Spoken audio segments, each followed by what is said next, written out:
एक लेक्चर का। तो इसलिए आपने इस बोनस को खराब ठीक है, नहीं नहीं, ठीक है ठीक है, इतना बोनस भी नहीं लेंगे कि एक दिन में 3 बार मिले, आज शाम की क्लास कैंसिल कर देंगे अपन, है ना? ठीक है बेटा, हाँ उतना इतने लालची भी नहीं है अपन, अपन इतने लालची भी नहीं है ना, ठीक है। तो आज शाम वाला कैंसिल चोरी किए बिना ठीक है भाई। हाँ जी, सो वेल, बट लो भाई, यार एक काम करो, तुम लोगों को रॉड अच्छे से समझ में आ गई ना, तो रॉड ही टांग दो,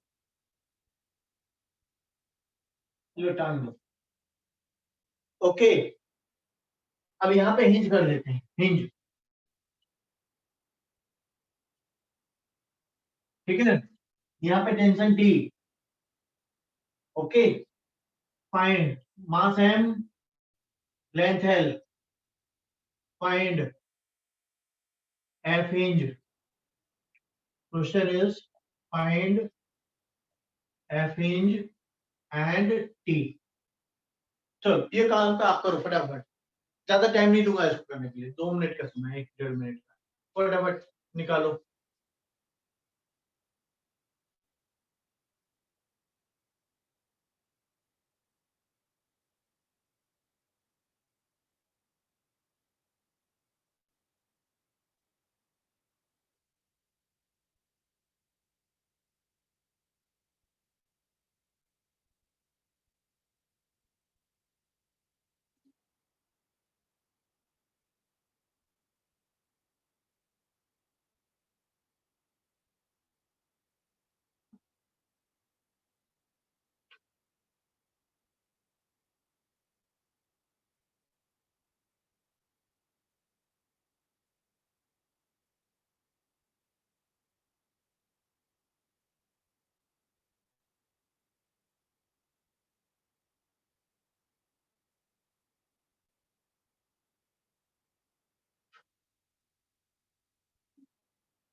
हाँ जी, हो गया।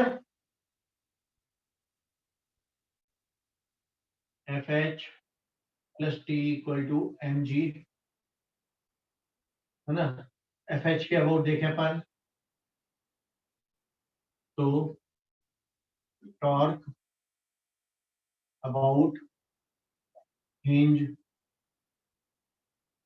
क्या आ जाएगा, एम जी इंटू,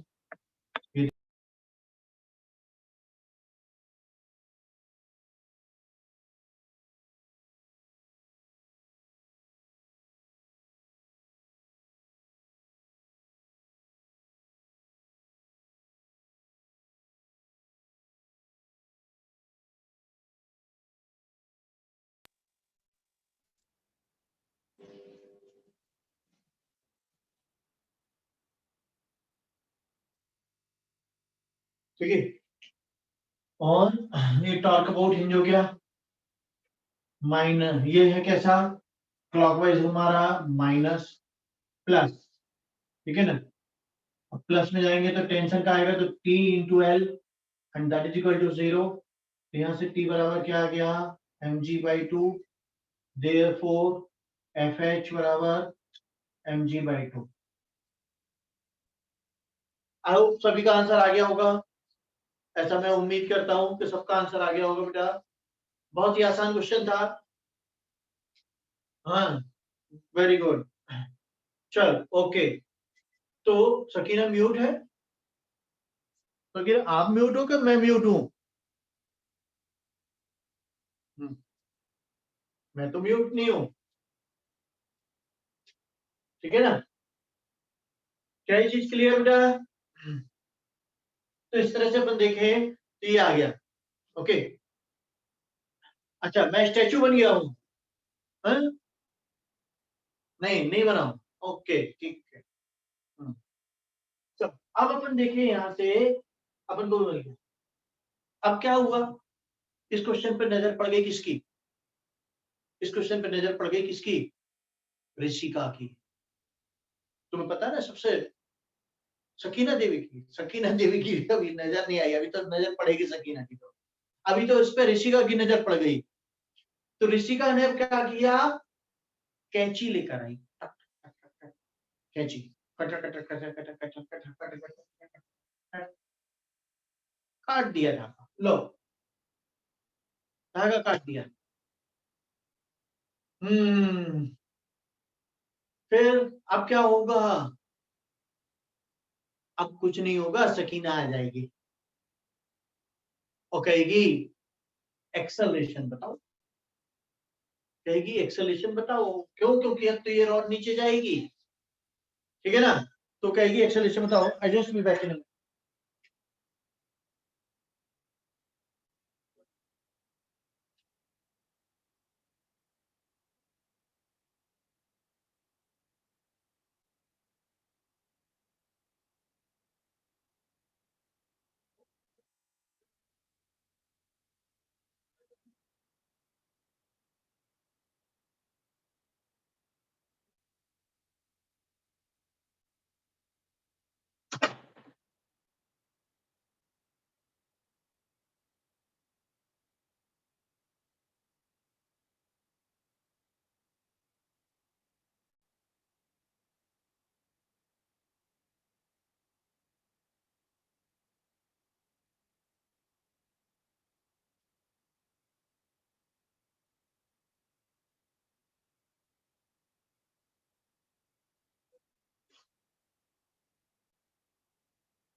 ले लो,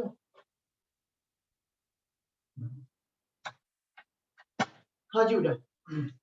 तो वेल अब यहाँ पे ऋषिका आई, उसने काट दिया, सकीना आई, सकीना ने क्वेश्चन पूछ लिया, बोले बताओ एक्सेलरेशन कितना, तो ठीक है बोले, अब बाकी पूरी क्लास लगी कैलकुलेशन में, बोले for acceleration tau net must be equal to I alpha, ये तो अपन जानते ही हैं, फोर्स बराबर मास इनटू एक्सेलरेशन, मास का replacement I moment of inertia, acceleration का रिप्लेसमेंट अल्फा एंगुलर एक्सेलरेशन, और फोर्स का रिप्लेसमेंट टॉर्क, तो टॉर्क बराबर आई अल्फा, अपन पढ़ चुके हैं ये फॉर्मूला ऑलरेडी, टाउ बराबर आई अल्फा, तो यहां से अपन ने देखना शुरू कर दिया बेटा, tau is equal to I alpha.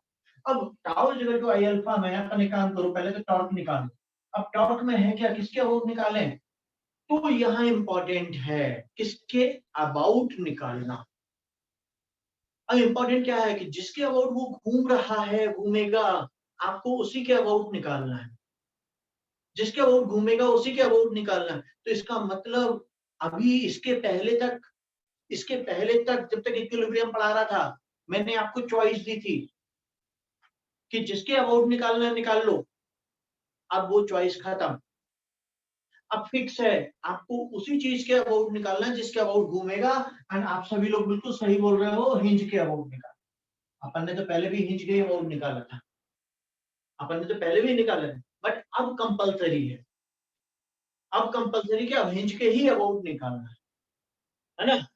तो इसका मतलब अब क्या आ गया यहाँ पे, अब देखो टेंशन तो जीरो हो गया, जैसे ये कट गया टेंशन तो जीरो हो गया, तो इसका तो टेंशन जीरो, हिंज के एफ एच इंटू जीरो, क्योंकि एफ एच के अबाउट ही निकाल रहे हैं, about hinge,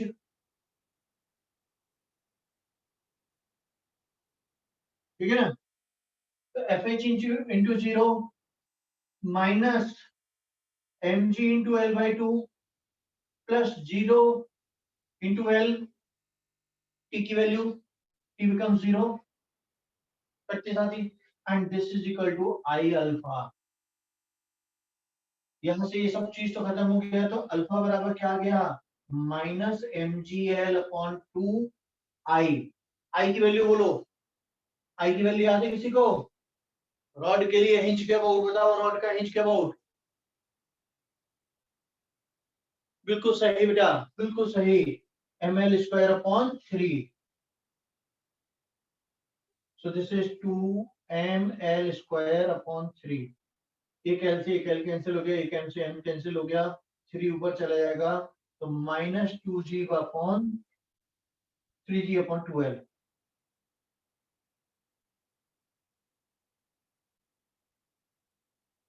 alpha is equal to -3g upon 12। ठीक है ना बेटा? ये इसका एंगुलर एक्सेलरेशन आ गया, alpha is equal to -3g upon 12। ये इसका, क्या ये चीज क्लियर है? इस तरह से क्वेश्चन भी हो गया अपना, अपन को समझ में भी आ गया। अब अपन इक्विलिब्रियम से हट गए, इक्विलिब्रियम से हट गए हैं, तो क्या हुआ बेटा? वीडियो पॉज हुआ है क्या? वीडियो पॉज हुआ क्या? नो बेटा, मीनाक्षी अपने एंड पे चेक करो। ओके, हाँ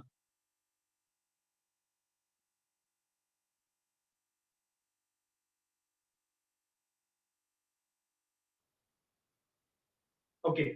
तो इस तरह से अपन इस चीज को देखते हैं। दोबारा फिर से कर रहा हूँ ये क्वेश्चन सेम।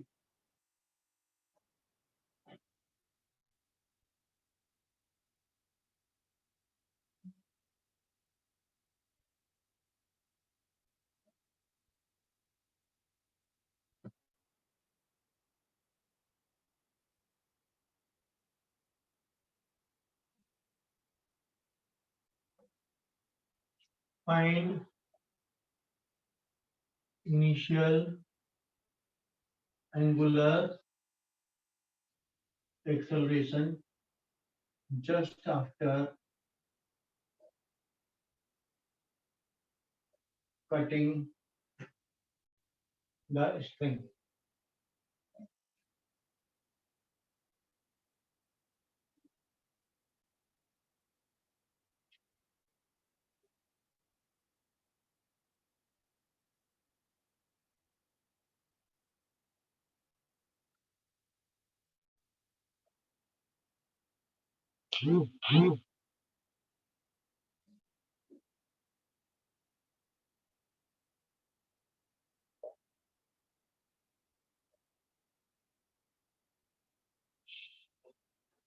Now,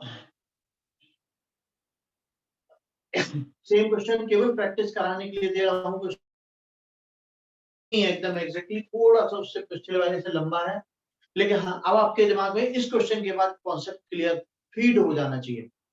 ठीक है ना? अब कहाँ से लेना है टॉर्क, आप बताओ दीप्ति, बताओ दीप्ति, आप भी बताइए, आपने क्वेश्चन पूछा, आप बताइए टॉर्क कहाँ के अबाउट लें, किसके अबाउट लेना चाहिए टॉर्क? बिल्कुल सही, हिंज के अबाउट। क्यों? क्योंकि ये घूमने के लिए फ्री कहाँ से है, किसके अबाउट होगा? ये घूमने के लिए फ्री किसके अबाउट होगा? हिंज के अबाउट होगा। Is it okay? तो इसलिए हिंज के अबाउट निकाल, डन इट। चलो ओके, अब क्वेश्चन शुरू करते हैं। मैं सॉल्यूशन शुरू करता हूँ ना, तो यहाँ से तो पहली चीज तो एक काम करो कि अपन निकाल लें यहाँ से कि जब अपन ने यहाँ से काटा तो इक्वेशन क्या बनेगी। तो इक्वेशन में यहाँ पे आ जाएगा एक तो mg, ये डिस्टेंस है x, अब हमें क्लियर दिख रहा है l/6 प्लस x, यहाँ का l/6, यहाँ का x, और मिलाकर सेंटर कितनी डिस्टेंस पर एंड से, सेंटर की डिस्टेंस एंड से a, so this is l/2 minus l/6 and that means x is equal to l/3। x की वैल्यू मिल गई हमको l/3, x की वैल्यू हमको मिल गई बेटा l/3। अब इसके बाद हम यहाँ से देखें फर्दर तो हमको क्या दिखाई दे रहा है, mg into x that is l/3।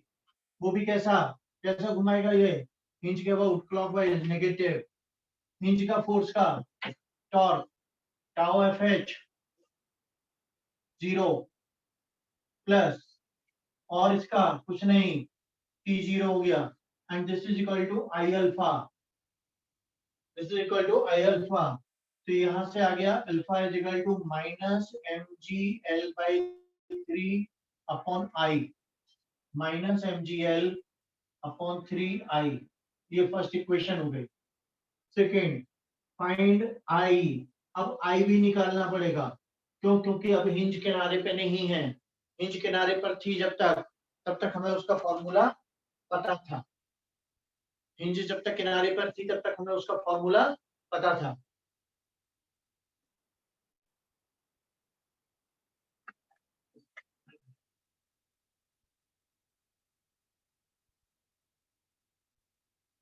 ठीक है। तो अब यहाँ पे क्या हो जाएगा बेटा, तो हम यहाँ पे देखें तो i इज इक्वल टू, हम इसके एक्सिस से ले लेंगे और इसके एक्सिस से, और इन दोनों के बीच की डिस्टेंस l बाई 3 अपन निकाल चुके हैं, अभी निकाली है।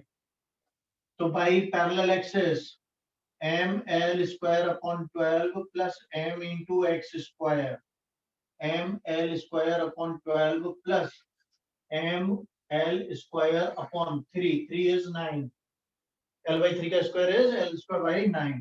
क्या हो जाएगा यहाँ से एम एल स्क्वायर, और अब अपन यहाँ से देखें तो 3 प्लस 4 अपॉन 36, है ना। So this is equal to 7 upon 36 M L square. I की वैल्यू आ गई। नाउ यहाँ से ये हो गया आपका I. This is second thing from 1 and 2। क्या हो जाएगा, alpha is equal to minus M G L upon 3, I की वैल्यू पुट कर दो 7 अपॉन 36 एम एल स्क्वायर, एक एल से एक एल गया, एक एम से एम चला गया, 3 से 12 का एम 3 कट गया, 12 अपॉन 7 जी अपॉन एल।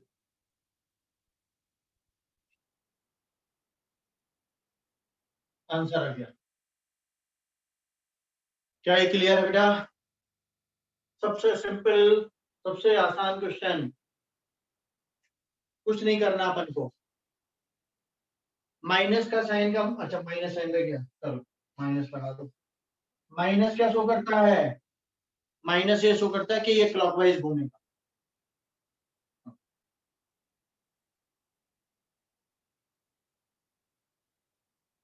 ठीक है। I hope. टी जीरो क्यों किया भाई साहब, स्ट्रिंग कटिंग द स्ट्रिंग पूछा है, आफ्टर कटिंग द स्ट्रिंग पूछा है, तो स्ट्रिंग काट दी तो टेंशन कहाँ से आ जाएगा, और टेंशन जीरो हो जाएगा। ठीक है ना। क्या ये चीज क्लियर? आई की इक्वेशन बेटा, theorem of parallel axes, theorem of parallel axes क्या कहती है, ICOM, ICOM plus M R square is equal to I A B, याद है? ये था theorem of parallel axes. ICOM mean centre. अब चूंकि रॉड की बात कर रहे हैं तो रॉड का सीओएम कहाँ होता है, हमेशा सिमेट्रिक के बेसिस पे, सेंटर पे। ठीक है ना।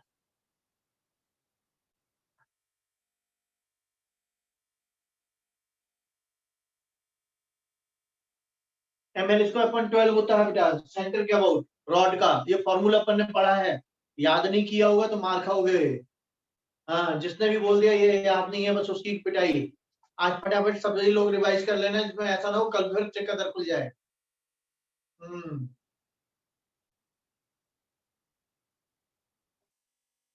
याद कर लिया ना, अच्छे से याद कर लेना, वरना नहीं तो फिर कल फिर पिटोगे। हम्म। आज फिर पढ़ लेना अच्छे से, भूलना नहीं है बिल्कुल भी, भूल से भी, भूल से भी नहीं भूलना है, भूल कर भी नहीं भूलना है।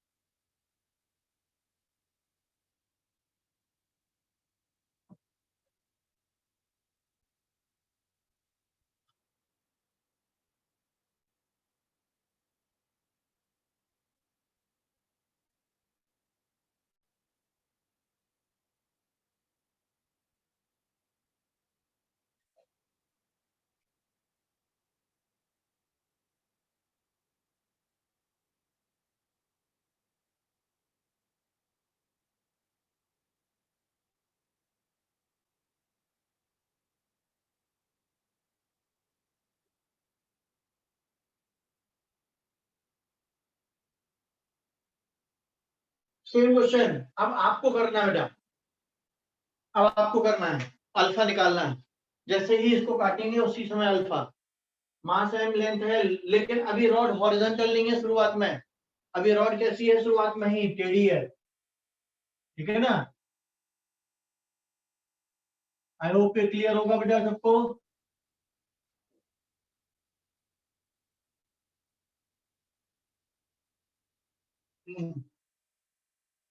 एमएल,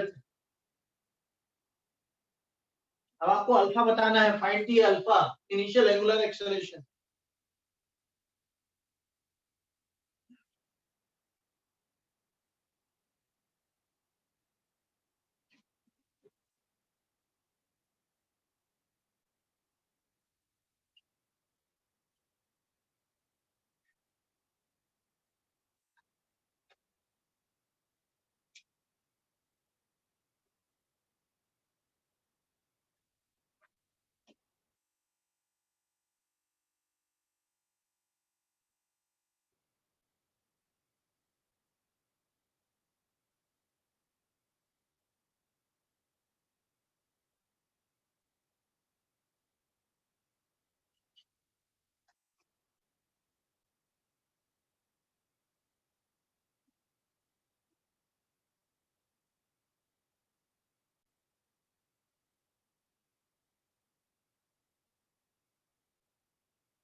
हाँ जी हो गया।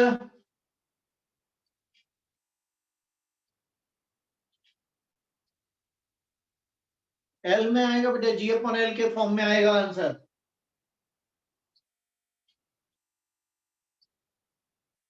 जी अपॉन एल के फॉर्म में आएगा।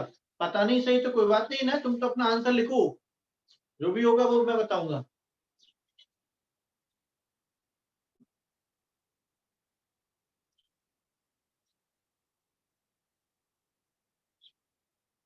ओके।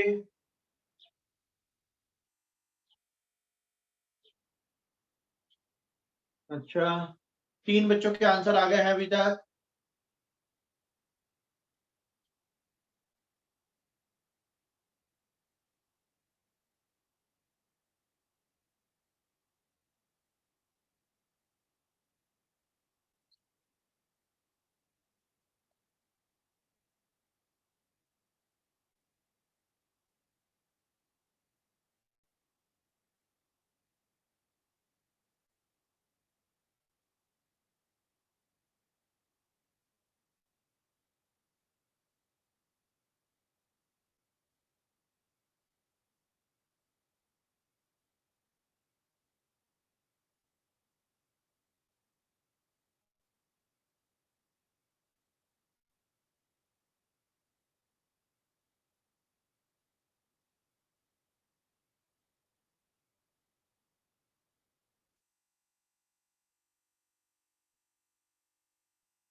क्या किया मैंने,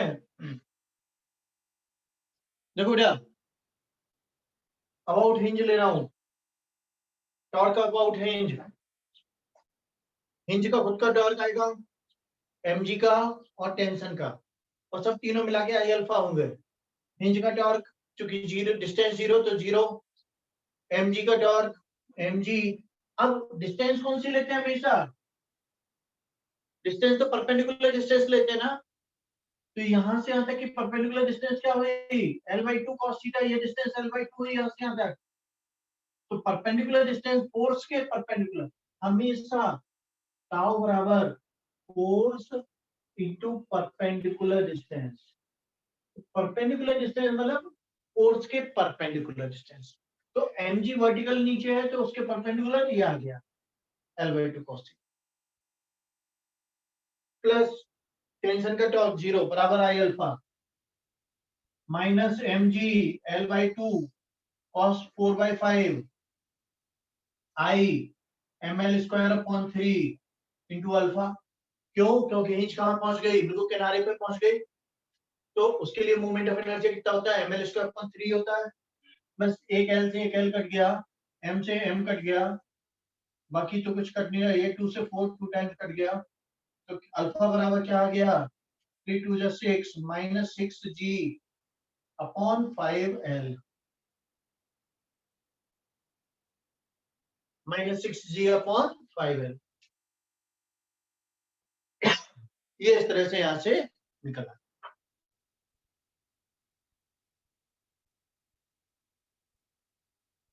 ओके, डिस्टेंस गलत ली थी, कोई बात नहीं है, अब सही। अब हर क्वेश्चन में डिस्टेंस सही लेना। अब हर क्वेश्चन में देखो, यहाँ से एक चीज समझ में आ गई कि अपन को कैसा लेना है डिस्टेंस। हर क्वेश्चन में अपन को डिस्टेंस कैसी लेनी है, परपेंडिकुलर टू द फोर्स, ठीक है ना, फोर्स के परपेंडिकुलर। चलो ओके।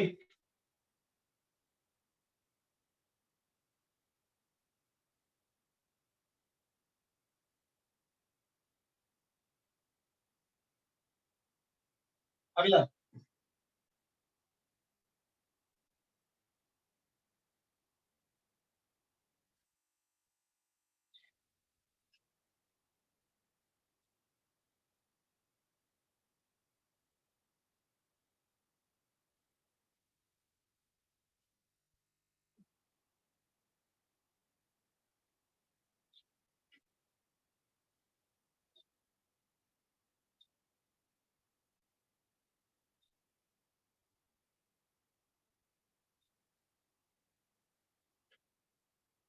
हाँ जी, एम एल इसका साइन इस 2/3 क्यों नहीं लेंगे? ओहो, अच्छा, okay okay okay okay, got it got it. Confusion कहाँ हुआ, मैं समझ गया बेटा, वो क्यों नहीं लेंगे।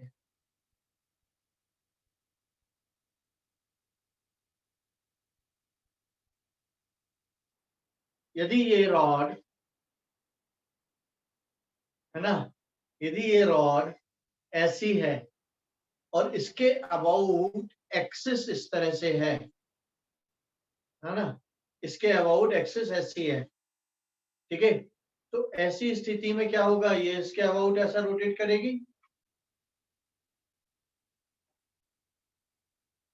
जब ये ऐसा कोण बना रही है, जब ये ऐसा कोण बना रही है बेटा रोटेट करने में, ठीक है ना, तो ऐसी स्थिति में जब ये कोण बना रही है, तब इसका moment of inertia L square L sine theta का लेते हैं। ओके, बट यहां पर इस क्वेश्चन में, बट यहां इस क्वेश्चन में रॉड ऐसी है शुरुआत में, वो ऐसा ऐसा चक्कर नहीं लगा रही, वो ऐसा ऐसा चक्कर नहीं लगा रही, रॉड ऐसी है शुरू में, और जब आप इसको छोड़ोगे तो क्या होगा, वो कैसी घूमेगी इसके अबाउट, ऐसी घूमेगी, पेंडुलम की तरह। तो क्या वो कोनिकल पेंडुलम बना रही है क्या, कोन्स की तरह घूम रही है क्या, क्या नो, वो तो यहाँ पे ऐसे छोड़ देने से सीधा ऐसा आ रही है। तो इसका मतलब, अब ये कैसी कह रहा है, सिंपल एक एंड के अबाउट रोटेट कर रही है, इसका मतलब इसकी जो एक्सिस है, वो एक्सिस इस पॉइंट से कील की तरह से जा रही है, कील है इसके आर पार, और वो एक्सिस इसकी लेंथ के परपेंडिकुलर है। देखो जरा, यदि हम कील को पकड़ भी ले यहाँ से ऐसा, तो ये कील के अबाउट, तो कील मतलब हमारी फिंगर की एक्सिस, हमारी फिंगर की एक्सिस के ये परपेंडिकुलर रोटेट हो रही है। क्या ये चीज क्लियर है बेटा? हाँ, इसलिए एल साइन थीटा नहीं लिया। तो आपको ये ध्यान रखना है कि घूम कैसा रहा है, आपको ये ध्यान रखना है कि घूम कैसा रहा है, ये एक्सिस, ये ऐसा, ये यदि ऐसा गोल घूमे, ऐसा गोल घूमे, ब्लू एक्सिस के अबाउट, ब्लू ब्लू को अपन नहीं गोल घुमा रहे हैं, ऐसा, ठीक है ना, तो उस स्थिति में एल साइन थीटा लेंगे। Now question is find tension in string and acceleration of mass m।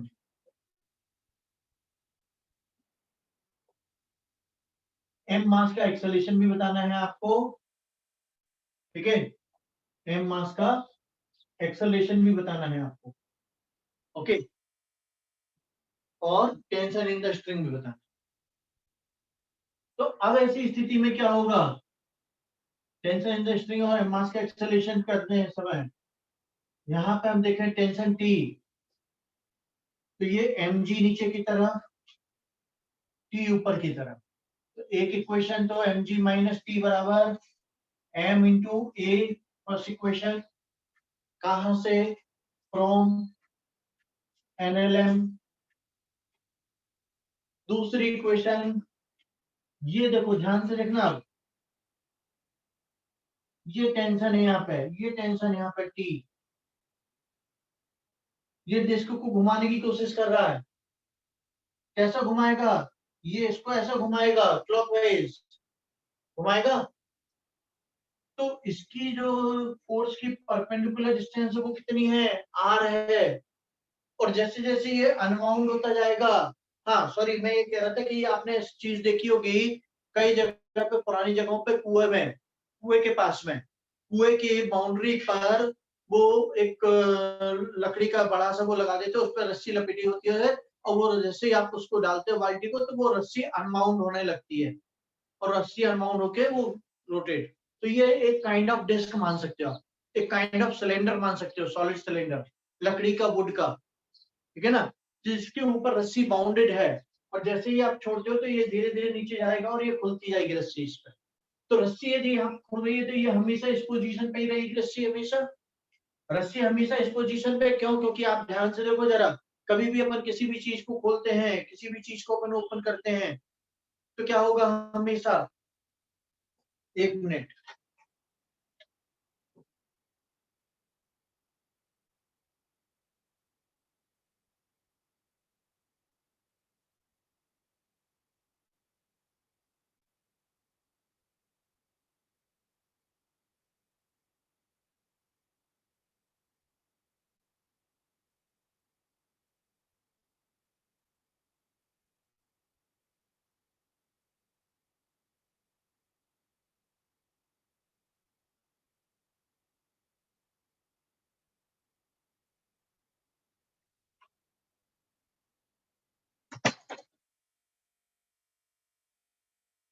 Okay, धागे की रील, ठीक है ना। अब इस धागे की रील में से, हाँ नहीं रेडियस छोटी नहीं हो जाएगी, अपन तो धागा इतना पतला है ना, अपन ये मान लेते हैं, है ना, इतना पतला है कि इसमें थोड़ा बहुत धागा ओपन होने पे रील की रेडियस चेंज नहीं हो रही है ना, अपन ऐसा, तो इसमें रील की रेडियस चेंज होने वाला कॉन्सेप्ट नहीं है। तो अब देखो जरा यहाँ से देखना, यहाँ से इसको अपन खींचेंगे तो ये धीरे धीरे खुलता जाएगा। हमेशा धागा कहाँ से निकल रहा है, हमेशा धागा देखो, तो धागा निकलने का एक ही फिक्स पॉइंट है, एक ही फिक्स पॉइंट से धागा निकल रहा है हर बार। क्यों, क्योंकि वो गोल घूम के वहीं पहुंच जाता है। तो इसका मतलब ये भी जब अनबाउंड होगा तो हमेशा ये फोर्स टेंशन यही रहेगा, हमेशा कहाँ रहेगा, परपेंडिकुलर टू, इस तरह से, ठीक है ना। जब इस तरह से वो परपेंडिकुलर होगा तो ऐसी स्थिति में यहां से हम कह सकते हैं कि इस पर टॉर्क बराबर टी इंटू आर, टेंशन का फोर्स है और डिस्टेंस रेडियस आर के बराबर, and this is equal to I into alpha, I into alpha. ये सेकेंड इक्वेशन हो जाती है। अब इसी चीज को चाहो तो आप ऐसा भी लिख सकते हो, आई अल्फा इज क्या होता है, alpha is A upon R, याद करो v equal to R omega, A equal to R alpha, v equal to R omega, A equal to R alpha, याद होगा तुमको, सर्कुलर मोशन में पढ़ा था, है ना। तो v equal to R omega, A is equal to R alpha, तो अल्फा बराबर ए अपॉन, हाँ वो मैंने यहाँ पे लिख दिया, ठीक है ना। अब यहां से हम देखें तो इस आर को साइड ले आओ, तो टी इंटू आर स्क्वायर, या एक काम करो, रुको उल्टा काम करो, इस आर को भी साइड ले जाओ, तो टी इक्वल टू क्या हो जाएगा, I A upon R square, ये सेकेंड इक्वेशन बना दी।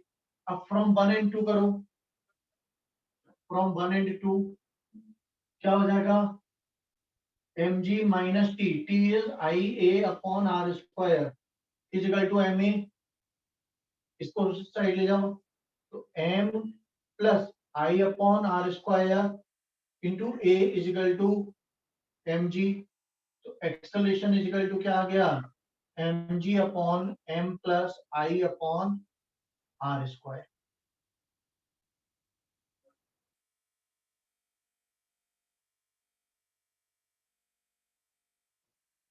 क्या ये चीज क्लियर? एक्सेलरेशन मिल गया, एक्सेलरेशन की वैल्यू किसी भी एक इक्वेशन में डाल दो तो टेंशन आ जाएगा। तो tension is equal to I upon R square bracket में M G R square upon M R square plus I. इस आर स्क्वायर से चाहो तो इस आर स्क्वायर को कैंसिल भी कर दो तो ये इस तरह से आ जाएगा। तरीका समझ में आया बेटा? ये इस तरह से अपन इस चीज को निकाल लेते हैं। बच्चा पार्टी समझ में आया नहीं आया बेटा?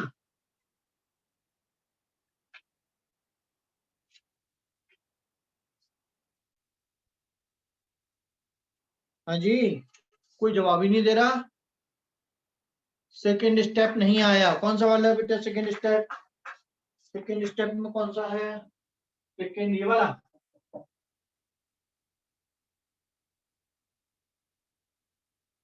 देखो टी बराबर टाउ बराबर टाउ, है ना?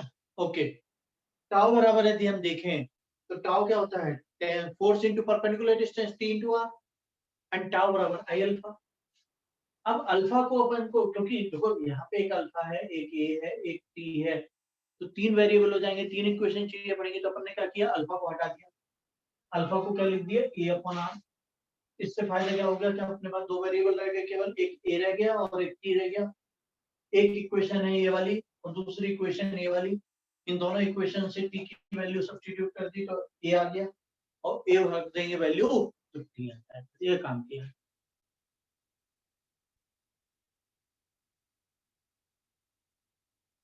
आ गया। ओके, बहुत आसान है, बहुत आसान है। हाँ बेटा, इजी है। बस क्या है, नई चीज है ना। अब नई चीज को दुनिया में कुछ भी हो, मतलब मैं तो आपको ये बता दूं कि जिन लोगों को कार चलाना आता है और उनको, उन्होंने कभी स्कूटर नहीं चलाया है, तो कहेंगे यार स्कूटर बहुत टफ है, कार चलाना आसान है। और जिन्होंने स्कूटर चलाया है, कार नहीं चलाई है, वो कहेंगे यार स्कूटर चलाना आसान है, कार टफ है ना? जबकि एक्चुअली क्या है, एक्चुअली तो वो दोनों ही इजी है। बस ओनली थिंग इज कि जो आपके लिए नया है वो थोड़ी सी कुछ समझ प्रॉब्लम देगा, और जैसे ही आप उसमें एक्सपर्ट हो जाओगे, परफेक्ट हो जाओगे, अरे यार सर फिक्स तो काम करते हैं, सर के पास है क्या काम? हाँ ठीक है, सर ने इतना सही तो किया, एक एनएलएम का इक्वेशन बनाई, एक टॉर्क की बनाई, खत्म। ये तो हम भी कर सकते हैं। अब रह गई बात इसमें कि अल्फा आ गया, तो बोले लो सर ने उसको भी रख दिया, हटा दिया, खत्म। अब जब इतना सा है तो फिर क्या है, ये तो हम भी कर सकते हैं, हमारे भी बाएं हाथ का खेल है ना? और जो लेफ्ट हैंड से लिखते हैं उसके लिए दाएं हाथ का खेल है।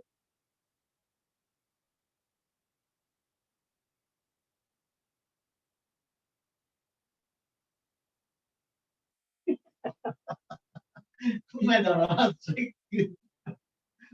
चलो ओके, अपन एक और क्वेश्चन करते हैं, एक और क्वेश्चन करते हैं। क्या काम करते हैं?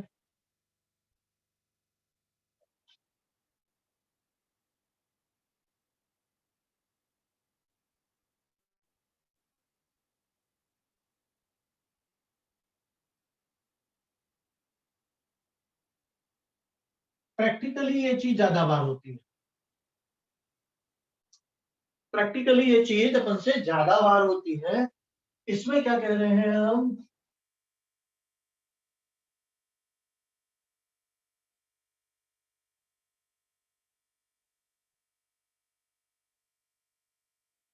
मास M, radius R, moment of inertia I, है ना? Question, find T and A और अल्फा, तीनों चीजों में से कुछ भी निकाल, ये निकाल। अपन लोगों से ये वाली चीज ज्यादा बार होती है। ये क्या है, क्वेश्चन है क्या, क्या कर रहे हैं ये? इसमें कुछ नहीं कर रहे हैं, क्या कर रहे हैं, ये जो मुझे धागे की रील पकड़ी आ गई,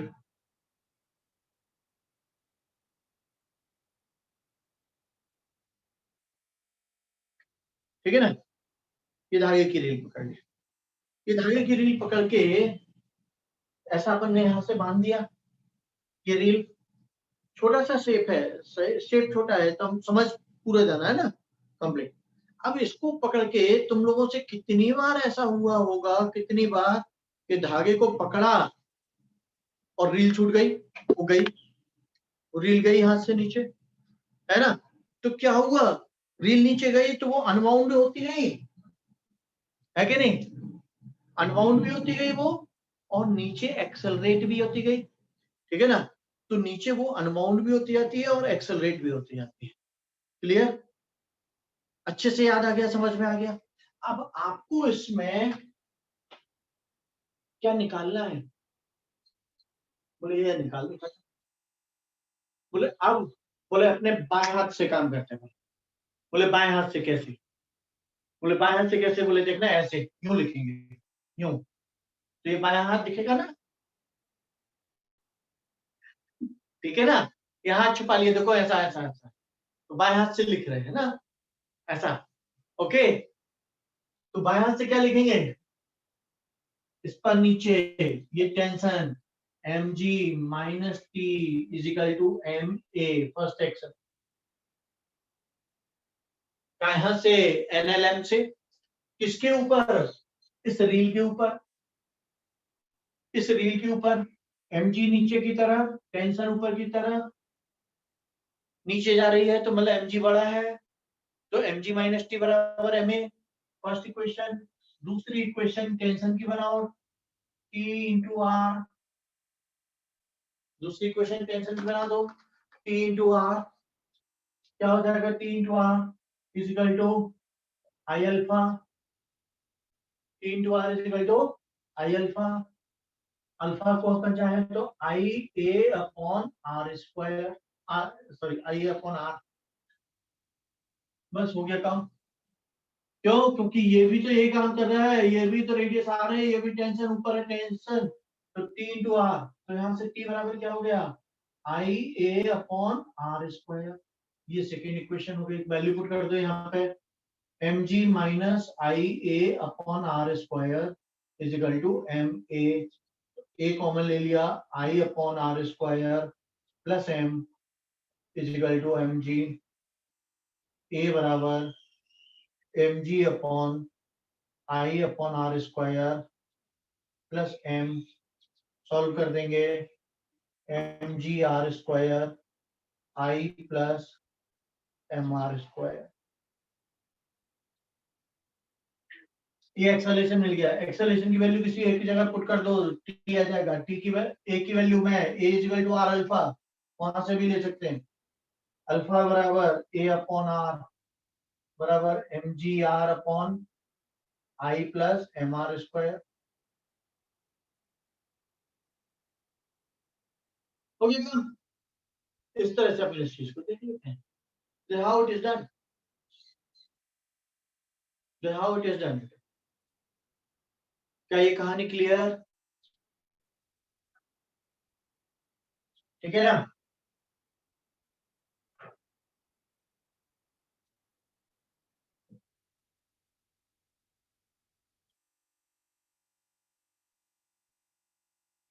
आया समझ में, आया बेटा, आई होप अच्छे से आ गया होगा, बस अब प्रैक्टिस करने की जरूरत रह गई है थोड़ी सी, है ना, ठीक है।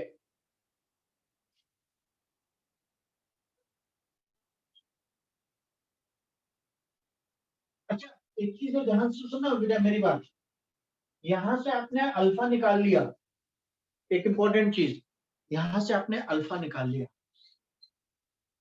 तो क्या अब आप ये अल्फा उस क्वेश्चन में रख सकते हो जो अपन ने फर्स्ट बिगिनर बॉक्स के लिए पढ़े थे, v omega is equal to omega not plus alpha T, theta is equal to omega T plus half alpha T square, yes, ये वही अल्फा है, अब हम सब वहां रख सकते हैं। तो इसका मतलब इस क्वेश्चन में मैं आपसे पूछ लूं what is initial angular acceleration, निकल आएगा अल्फा। फिर मैं आपसे पूछ लूं what is the angular velocity after 1 second, तो आपको जब अल्फा पता है तो 1 सेकेंड के बाद में ओमेगा भी मिल जाएगा। What is the angle rotated, theta पूछ लूं, यदि मैं थीटा पूछ लूं तो omega naught T plus half alpha T square, omega naught T plus half alpha T square. तो ये सारे वो वाले कॉन्सेप्ट जो है वो सब इसको मिलाकर भी हम क्वेश्चंस बना सकते हैं। क्या ये चीज क्लियर? ये समझ में आ गया अच्छे से? ओके। अब एक चीज देखो, कभी कभी ऐसा होता है कि ये आपका एक ब्लॉक जा रहा है, आप इस ब्लॉक को धक्का देते हुए ले जा रहे हो और यहां पर आके कोई हर्डल मिलता है, यहाँ पे एक हर्डल है, आप यहां से धक्का देते हुए चले जा रहे हो है, आपने यहाँ पे एक धक्का दिया है और ये चल के आया यहाँ तक, यहाँ पहुंचा इस सिचुएशन में, और अचानक क्या हुआ, इससे टकराने के बाद ये पलट गया, इससे टकराने के बाद ये पलट गया। तो ये इसको क्या कहते हैं, इसका इंग्लिश नाम क्या होता है? इस तरह से कीजिए, इसको बोलते हैं टॉपलिंग।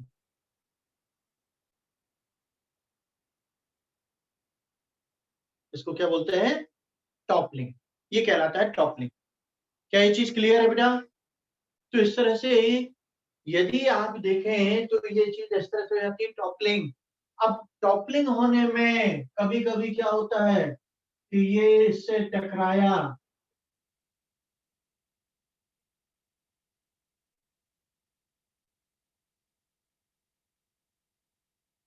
लेकिन टकरा के इस स्थिति तक पहुंचा, टकराकर इस स्थिति तक पहुंचा और फिर इसके बाद ये वापस मुड़ गया, वापस मुड़ गया। मतलब क्या हुआ, गिर नहीं पाया, यहाँ टकराया था, यहाँ से टकरा के कैसे जा रहा था, इतना तक टेढ़ा हो गया, इतना तक टेढ़ा हो गया, लेकिन उसके बाद भी वो गिर नहीं पाया। देखा है ऐसा कभी? ऐसा देखा है चीजों को होते हुए? हाँ, सभी ने देखा हो, आई होप सभी ने देखा हो। तो ऐसा होते हुए अपन ने देखा है और ऐसी स्थिति में फिर वो गिर नहीं पाता। ना क्वेश्चन अराइजेस कि यदि मान लीजिए इसी की जगह पर और थोड़ी सी डिफरेंट सिचुएशन की बात कर रहे हैं हम, कि यहाँ पे टकराया,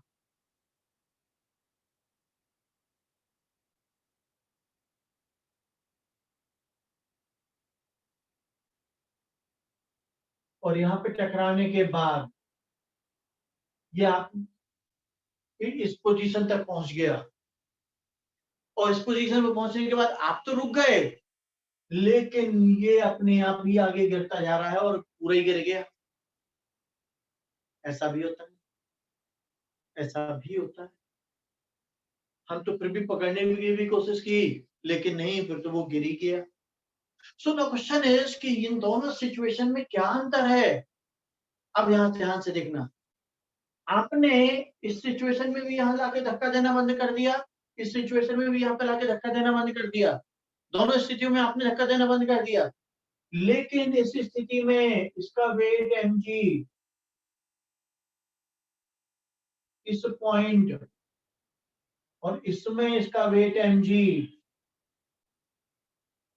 ये हिंडिंग पॉइंट, आपको दोनों में डिफरेंस दिख रहा है? आपको दोनों में डिफरेंस दिख रहा है? बहुत clear. Centre of mass, centre of mass की जो वर्टिकल पोजीशन है वो हिंज की वर्टिकल लाइन से पहले है तो ब्लॉक रुक जाएगा। सेंटर ऑफ मास की वर्टिकल पोजीशन हिंज की वर्टिकल पोजीशन के आगे है तो फिर वो ब्लॉक गिर जाएगा। ये अपने लिए एक नई कहानी हो गई, नई चीज हो गई। हाँ, अच्छा, अब सोच के, अभी तक अपन ने कभी सोचा भी नहीं ऐसा, लेकिन अब सोच के ऐसा लग रहा, हाँ ये तो बड़ा कॉमन है। हाँ, एक्सीडेंट में भी होता है, बिल्कुल बेटा। एक्सीडेंट में भी कई बार कार ही जो पलटती है और फिर सीधी हो जाती है, और कभी वो पूरी पलट जाती है। नाव में देखो आप, नाव जब टेढ़ी होती है तो वो क्या कहते हैं सवारियों से फौरन क्या कहते हैं वो उसमें नाव में कि अपोजिट साइड जाकर फटाफट बैठ जाओ, इस साइड गिरने वाली है नाव, अपोजिट साइड में बैठो, वहां पे वजन बढ़ाओ। क्यों? जिससे कि सेंटर ऑफ मास कहाँ आ जाए, वर्टिकल लाइन से पहले आ, ठीक है ना, centre of mass vertical line से पहले। तो क्या होगा, उसमें टॉपल नहीं होगी। और यदि मान लीजिए centre of mass vertical line के साइड ही आ गया तो फिर उस स्थिति में, हाँ, हिल्स पर भी बिल्कुल बेटा, हिल्स पर भी यही चीज होती है, बिल्कुल हिल्स पर भी ऐसा ही होता है। तो सभी जगह अब तुम लोग बहुत सारे एग्जाम्पल अपने आप देख पा रहे हो, बहुत क्लियर है। अब हम चीज को जानते थे कि ऐसा होता है, लेकिन उसके पीछे साइंस क्या है वो चीज अपन ने कभी नहीं सोची ध्यान से। तो अब क्या दिख रहा है क्लियर कट के, सेंटर ऑफ मास यदि उस वर्टिकल लाइन के पहले है, सेंटर ऑफ मास यदि उस वर्टिकल लाइन के पहले है तो ऐसी स्थिति में वो सेफ हो जाएगा। और यदि सेंटर ऑफ मास उस वर्टिकल लाइन के बाद में है तो फिर वो पूरी तरह से टॉप हो जाएगा। क्यों? ऐसा क्यों? क्योंकि अब यहाँ पर और कोई फोर्स तो लग नहीं रहे। अब इस पर जो फोर्स लग रहा है वो कितना है, mg है।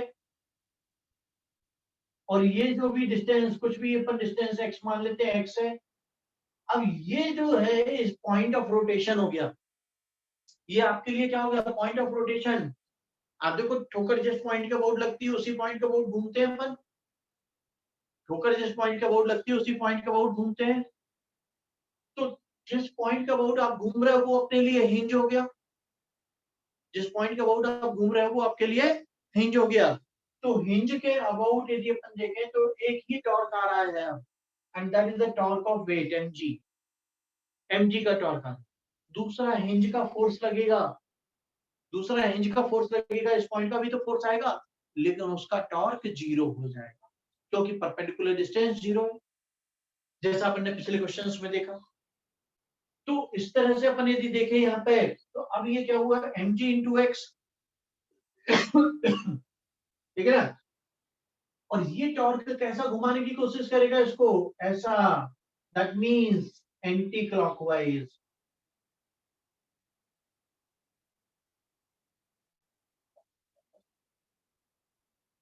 तो क्या होगा, अब आपने कुछ नहीं किया, ऐसे ही छोड़ दिया तो ये एंटी क्लॉकवाइज घूम के ऐसा साइकिल होता है, ओके।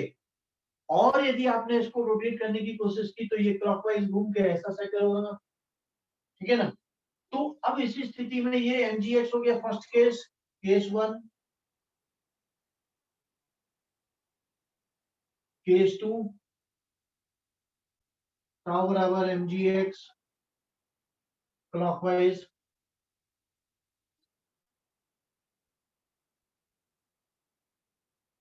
सेकेंड केस में, ठीक है ना। mg फोर्स है बेटा, mg उसका वेट है और x क्या है, उस पॉइंट से डिस्टेंस, परपेंडिकुलर डिस्टेंस जिसके अबाउट वो घूमने की कैपेसिटी रखता है। x क्या हो गया, वो हिंडर पॉइंट जहां जाके वो टकराया है, उसे चोट लगी है, उस पॉइंट के अबाउट, है ना। अरे अपन भी तो देखो, अपन भी तो चलते आते हैं, अपन को कहीं पर पत्थर चलते आ रहा, अचानक एकदम से पत्थर से टकरा गए तो यूं आगे की तरफ झुक जाते हैं। अब आगे की तरफ झुक गए, यदि उसमें अपन ने अपने पांव से, चूंकि अपने पास तो मस्कुलर फोर्स होता है, अपन डेवलप कर लेते हैं, तो यदि अपन ने एक पांव आगे लेके उसको धक्का दे दिया अपनी बॉडी को उल्टा एंटी क्लॉकवाइज, तो अपन बच जाते हैं गिरने से। और नहीं दे पाए तो कोई बात नहीं, टॉर्क लग जाता है।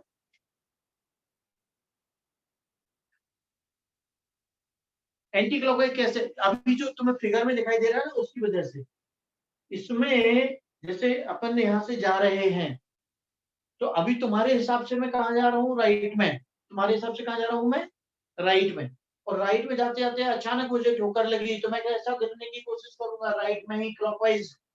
तो मैं कैसे दिख रहा है अब मेरा घूमना, क्लॉकवाइज, इसलिए एंटी क्लॉकवाइज का। और यदि मैं ऐसा जाने लगूंगा तो उसकी कहानी उल्टी हो जाएगी।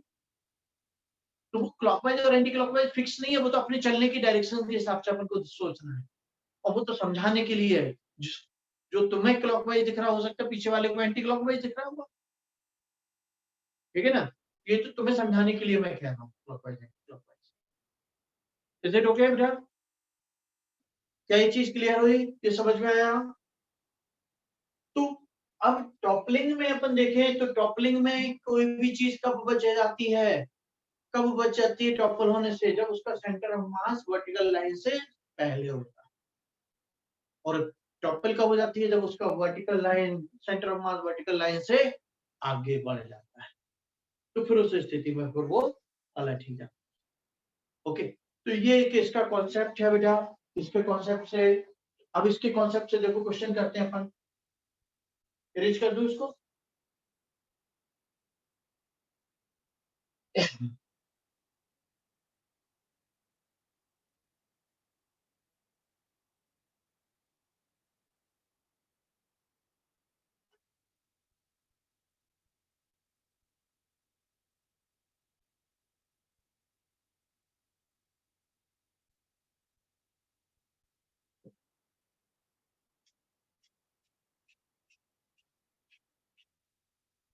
हाँ जी, अब अपन देखिए यहाँ पर।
हम्म,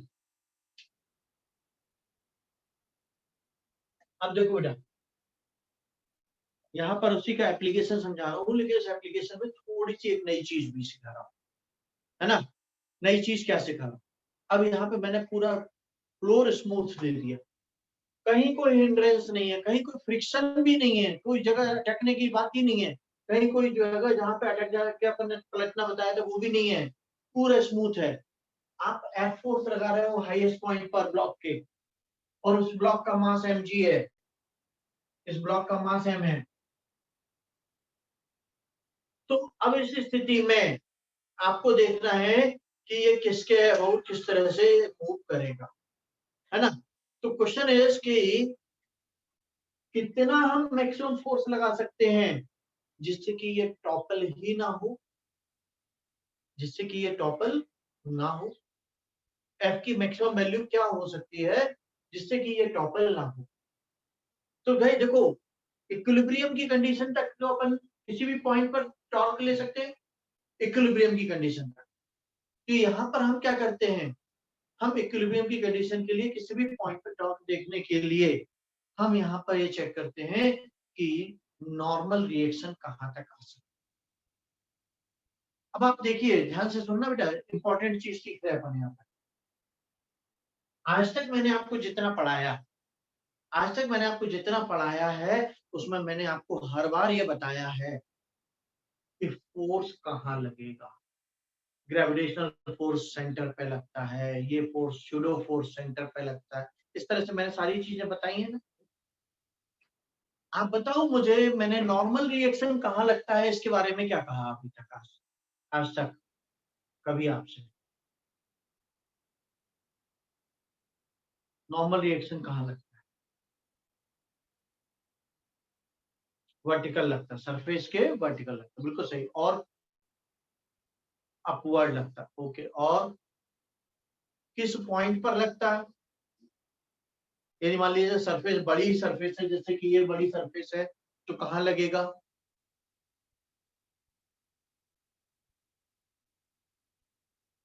कॉन्टेक्ट सरफेस है वो बड़ी है तो कहाँ लगेगा? विशी कह रही है सेंटर पर लगेगा। ओके, कॉम पे लगेगा, सेंटर ऑफ मास पे लगेगा, सेंटर ऑफ कॉन्टेक्ट पे लगेगा। अच्छा, जहां फोर्स कहाँ है बेटा? फोर्स तो ऊपर है। अभी फोर्स कहाँ पे लगेगा? इसका नॉर्मल रिएक्शन कहाँ लगेगा वो पूछ रहा हूँ।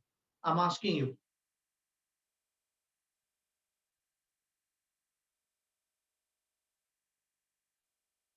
Toward the body at any point as, okay, COM पर, at any point inside the body, surface पर कांटेक्ट वाले। कांटेक्ट सरफेस बड़ी है तभी तो पूछना पड़ रहा है कहाँ लगेगा।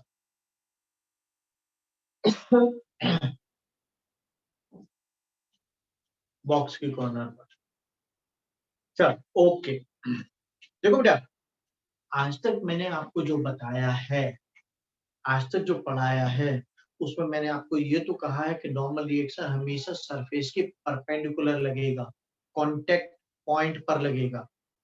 लेकिन कभी ये नहीं बताया, कभी नहीं बताया मैंने कि कांटेक्ट सरफेस यदि बड़ी हो, एनलार्ज हो, तो फिर कहाँ लगेगा। एक बार कभी चर्चा हो रही थी पहले अपनी, तब कहीं मैंने कहा था कि रोटेशन में मैं बताऊंगा, इस पॉइंट पर भी डिस्कस कर, ठीक है ना। तो contact force, normal reaction contact force है, इसलिए निश्चित रूप है से कांटेक्ट पॉइंट पर ही लगेगा।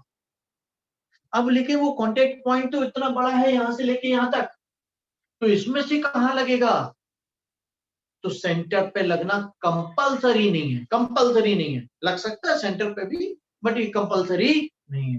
कांटेक्ट पॉइंट पर कहीं भी लग सकता है, और कांटेक्ट, तो अब वो क्या होता है, that is self adjusting. Contact force कैसा है? सेल्फ एडजस्टिंग है, ठीक है ना। वो गिरने से बचाने वाली जगह पर लगे। कांटेक्ट फोर्स अपने आप को, फ्रिक्शन सेल्फ एडजस्टिंग था काय में? मैग्नीट्यूड में। फ्रिक्शन सेल्फ एडजस्टिंग था मैग्नीट्यूड में। कांटेक्ट फोर्स मैग्नीट्यूड कम या ज्यादा नहीं कर सकता। कांटेक्ट फोर्स का मैग्नीट्यूड कम या ज्यादा नहीं हो सकता है। नॉर्मल रिएक्शन का फोर्स का कांटेक्ट वैल्यू, उसकी मैग्नीट्यूड कम या ज्यादा नहीं हो सकती, लेकिन किस पॉइंट पर अप्लाई होगा ये बदल जाएगा, ये बदल सकता है। आप खुद भी तो देखो ना, आप खुद भी तो देखो, आप यदि इस तरह से नॉर्मल वे में खड़े हो, आप नॉर्मल वे में ऐसे खड़े हो, आपका कांटेक्ट फोर्स दोनों पांव पे बराबर है, दोनों पांव पे बराबर है। अब यहां से कोई धक्का देता है, सपोज कीजिए यहां से कोई धक्का देता है, क्या करते हैं अपन? अपन अपने आप को स्टेबल रखने के लिए लेफ्ट वाले पांव से ज्यादा दम लगाएंगे, जिससे कि अपन स्टेबल रह सके, ठीक है ना। अपन स्टेबल रह सके इसलिए इस तरह से ज्यादा लगाएंगे, ठीक है ना। यदि अपन ऐसे खड़े हैं, जिसमें पंजे कहाँ है? आगे की तरफ है मेरे, पंजे मेरे आगे की तरफ है, ठीक है ना। अब कोई पीछे से यदि मुझे धक्का दे रहा है, तो मैं क्या करूंगा? मैं पीछे वाले फोर्स को हटा के आगे वाले पंजे से ज्यादा वजन लूंगा, ज्यादा फोर्स लूंगा, और फिर भी नहीं हुआ तो पूरा बिल्कुल अंगूठे तक आ जाऊंगा फोर्स, एड़ी को हटा के अंगूठे से फोर्स लूंगा। फोर्स तो मुझे अपने वेट एमजी के बराबर ही लेना है, क्योंकि मैं जमीन में ना धंस जाऊं। फोर्स तो मुझे अपने एमजी के बराबर ही लेना है, जिससे कि मैं केवल जमीन में न धंस जाऊं। लेकिन point of application of force बदल गया, point of application of force बदल गया। तो जब आप कोई फोर्स, हाँ बिल्कुल सही, जब आप कोई फोर्स नहीं लगा रहे हो, जब आपका कोई एक्सटर्नल फोर्स नहीं है बेटा, तो ऐसी स्थिति में नॉर्मल रिएक्शन कहाँ मिलेगा? सेंटर पर मिलेगा। लेकिन जैसे ही आपने थोड़ा सा 1 न्यूटन का फोर्स लगाया, 1 न्यूटन का फोर्स लगाया जैसे ही आपने हॉरिजॉन्टल आगे की, तो ये 1 न्यूटन का फोर्स इसको पलटने की कोशिश करेगा। तो अब नॉर्मल रिएक्शन क्या होगा? सेंटर पे नहीं आएगा, अब नॉर्मल रिएक्शन सेंटर से थोड़ा सा राइट साइड में हो जाएगा। इस तरह से शिफ्ट होगा, वो डिस्टेंस एक्स इस तरह से मेंटेन करेगा कि जिससे n इंटू एक्स, एन की वैल्यू कितनी है? एन की वैल्यू है mg के बराबर, कि n into X becomes equal to torque of 1 newton.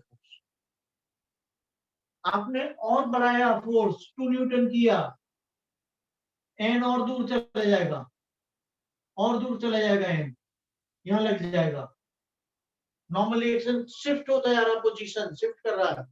आपने यहाँ पे 10 न्यूटन कर दिया, नॉर्मल रिएक्शन और शिफ्ट हो गया थोड़ा सा। आपने यहाँ पे 15 न्यूटन कर दिया, नॉर्मल रिएक्शन शिफ्ट होके कहां पहुंच गया, बिल्कुल बाउंड्री पर पहुंच गया,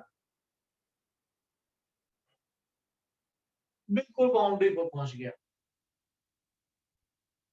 अब इसके बाद ये नॉर्मल रिएक्शन दूर क्यों जा रहा था, ये नॉर्मल रिएक्शन दूर इसलिए जा रहा था कि जिससे कि वो अपना टॉर्क सेंटर ऑफ मास के अबाउट बढ़ा सके, सेंटर ऑफ मास के अबाउट बढ़ा सके। डिस्टेंस बढ़ती जाएगी तो टॉर्क भी बढ़ता जाएगा, फोर्स उतना ही रखने, लेकिन एक लिमिट के बाद अब ये इस बॉडी से बाहर नहीं जा सकता। इसलिए क्या होगा, अब ये चीज पलट जाएगी, अब ये चीज पलट जाएगी। आप ध्यान से देखो, मारुति स्विफ्ट में उन्होंने क्या किया था, टायर को थोड़ा सा बॉडी से बाहर निकाल दिया था। जो भी रफ टेरेन पे चलने वाली गाड़ियां होती हैं, जो भी रफ रास्ते पे चलने वाली फॉर्मूला 1 रेस वाली कार है ना, या जीप जिप्सी वगैरह, ये क्या करते हैं, टायर को थोड़ा सा बाहर निकाल लेते हैं, जिससे कि वो क्या है, उनकी सेंट्रल बॉडी बीच में ही है, टायर कांटेक्ट फोर्स ज्यादा टॉर्क बियर कर सके, पलट ना पाए। तो बेसिक चीज क्या है कि कांटेक्ट फोर्स तो आपको केवल वहीं तक मिल सकता है ना, एक्सट्रीम पॉइंट जहां तक कांटेक्ट है, एक्सट्रीम पॉइंट वहीं तक मिल सकता है जहां तक कांटेक्ट है, उसके बियॉन्ड नहीं जा सकता। तो इसलिए ऐसी स्थिति में मैक्सिमम कंडीशन में ये एन यहाँ चला जाए।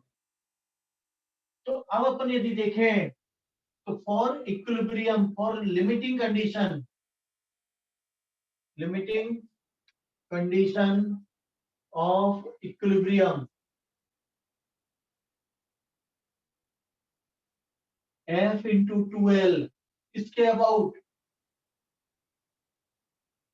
F इंटू 2L किसके अबाउट, ये काम करो F इंटू L ले लेते हैं, किसके अबाउट, सेंटर ऑफ मास के about.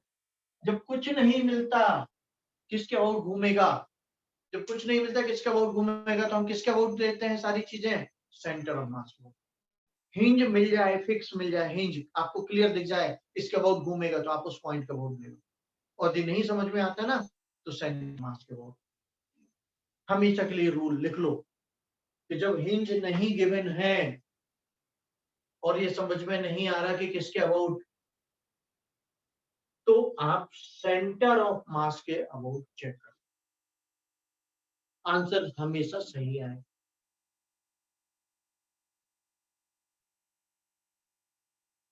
when hinge is not given, when hinge is not given, we can find the torque, we can find the torque about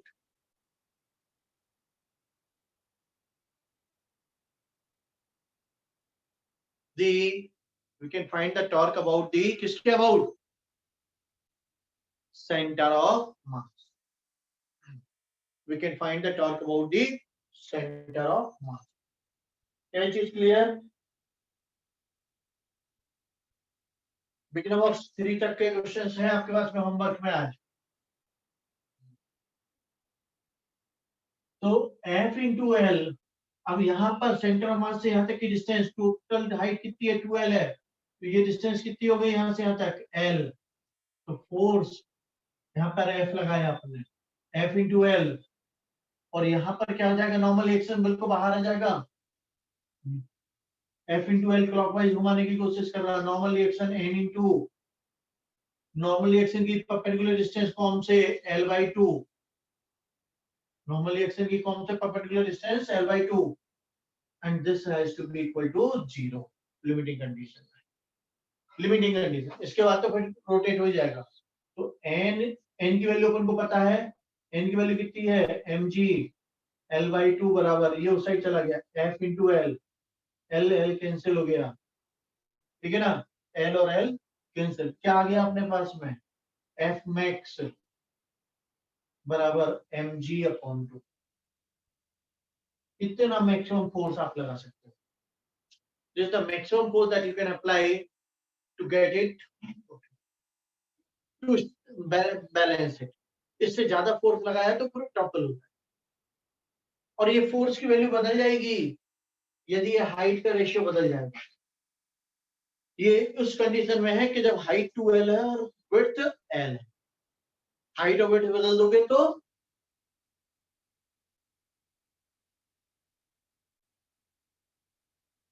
answer बदल जाएगा। F इंटू L/2 क्यों होगा बेटा? फोर्स कितना है, force से perpendicular distance देखो जरा, ये फोर्स लग रहा है, कहां पर लग रहा है? ऊपर टॉप पर। आपको किसके अबाउट निकालना है? Centre of mass. पूरी हाइट कितनी है? 2l है, तो सेंटर ऑफ मास कहाँ है? ठीक बीचों बीच। तो यहाँ से यहाँ तक डिस्टेंस l, तो फोर्स से perpendicular distance l। Okay done. हाँ, इस तरह से अपन यहाँ से ये चीजें कैलकुलेट।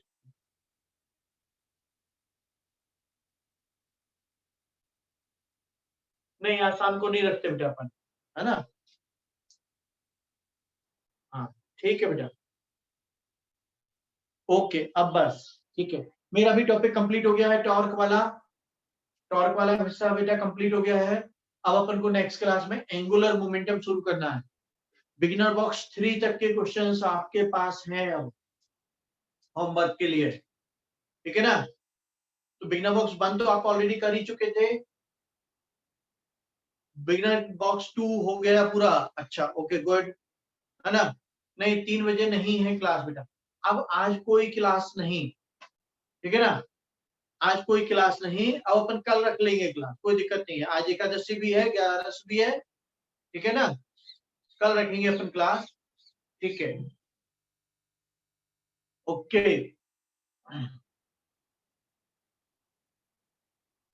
नॉर्मल रिएक्शन में क्या है? नॉर्मल रिएक्शन में ये है, नॉर्मल रिएक्शन किसी भी पॉइंट पर लग सकता है, कांटेक्ट पॉइंट पे। यदि कांटेक्ट सरफेस एक्सटेंडेड है तो नॉर्मल रिएक्शन अपनी पोजीशन बदलता रहता है रिक्वायरमेंट के हिसाब से, जिससे कि वो रोटेशनल इक्विलिब्रियम को दे पाए। वो रोटेशनल इक्विलिब्रियम को दे पाए, इसके हिसाब से वो अपनी पोजीशन बदलता रहता है। हाँ बेटा, ओके। किसी ने मुझसे पूछा था कि आपको ये पता है क्या? मैं नहीं समझ पाया, क्या पता है?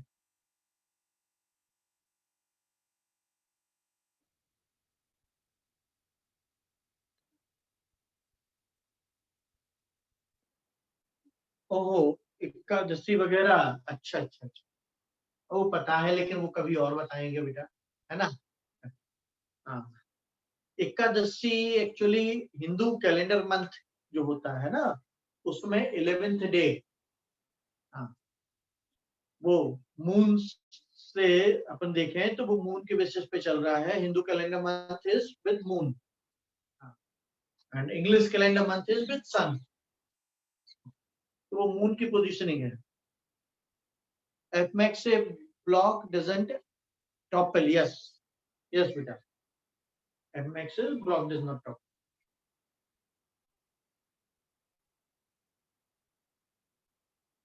ओके, बिल्कुल तुम जुपिटर से बनाना।